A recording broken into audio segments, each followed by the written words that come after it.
লালন academy complex. দর্শক, এখন আমরা দাঁড়িয়ে আছি লালন মিউজিয়ামের সামনে। দেখেন, এটি হচ্ছে লালন মিউজিয়াম।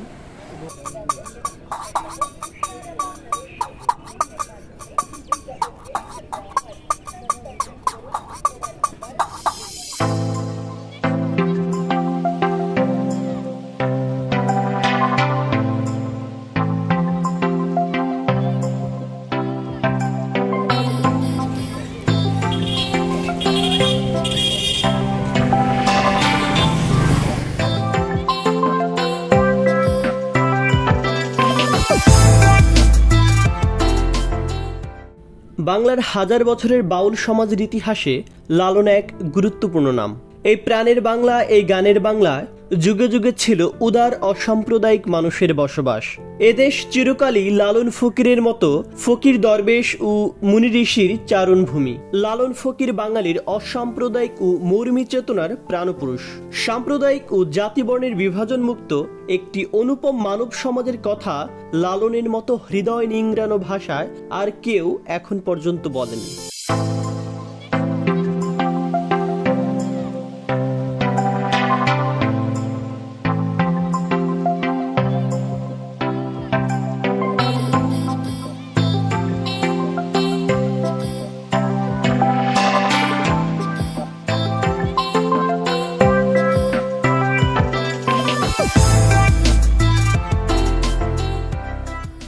গান্ধীর ২৫ বছর আগে ভারতবর্ষে প্রথম লালন শাহকেই মহাত্মা উপাধি দেওয়া হয়েছিল।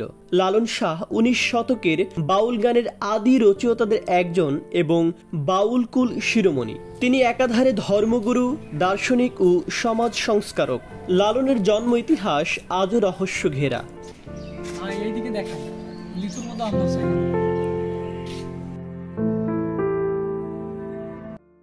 তিনি বাউল ছিলেন না ফকির ছিলেন, এসব নিয়ে রয়েছে নানান মতবাদ। লালন ছিলেন এসব মতভেদের ঊর্ধ্বে। তিনি আত্মতত্ত্ব, পরমতত্ত্ব এসব সম্পর্কে গভীর জ্ঞান লাভ করেছিলেন। শোনা যায় লালন নিরক্ষর ছিলেন, কিন্তু তার গানের ভাষা, শব্দচয়ন, তত্ত্ব ও ভাব বিশ্লেষণ করলে আশ্চর্য হতে হয়। সেগুলো অশিক্ষিত কোনো বাউলের গানের মতো নয়, বরং মনে হয় স্রষ্টা কৃপা ও গভীর উপলব্ধিজাত। বাউল ও ফকির মতবাদের মানুষের কাছে লালন সাইজি হিসেবে মান্য এবং তার গান সাইজির কালাম হিসেবে সমাদৃত।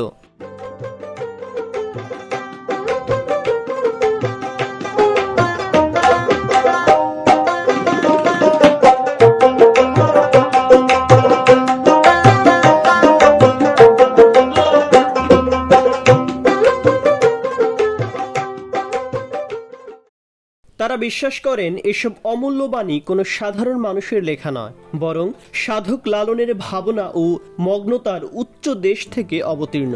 তিনি গানের মাধ্যমে প্রেম, ভক্তি ও তত্ত্বসুধা পান করেছেন এবং তা ভক্তদের মাঝে বিলিয়ে দিয়েছেন। তিনি একের পর এক গান গাইতেন আর ভক্তরা সেগুলো লিখে রাখত। আজও লালনের গানের সুর ও বাণীর জাদুশক্তিতে লক্ষ কোটি ভক্ত শ্রোতা তত্ত্বজ্ঞানে মুগ্ধ ও ভক্তিরসে আপ্লুত হয়। ধর্মীয় ও সামাজিক কুসংস্কারের বিরুদ্ধে সোচ্চার এমন অসংখ্য জনপ্রিয় গানের রচয়িতা বাউল সম্রাট ফকির লালন শাহ।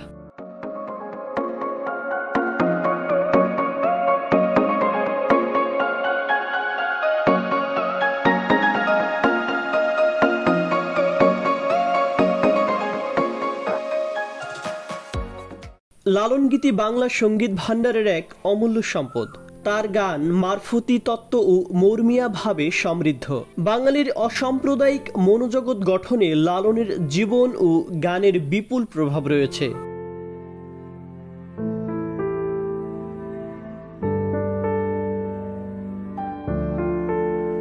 দর্শক, এটা হচ্ছে সেই বিখ্যাত লালন মেলার মাঠ এবং এইখানে প্রতি বছর লালন মেলা হয়ে থাকে।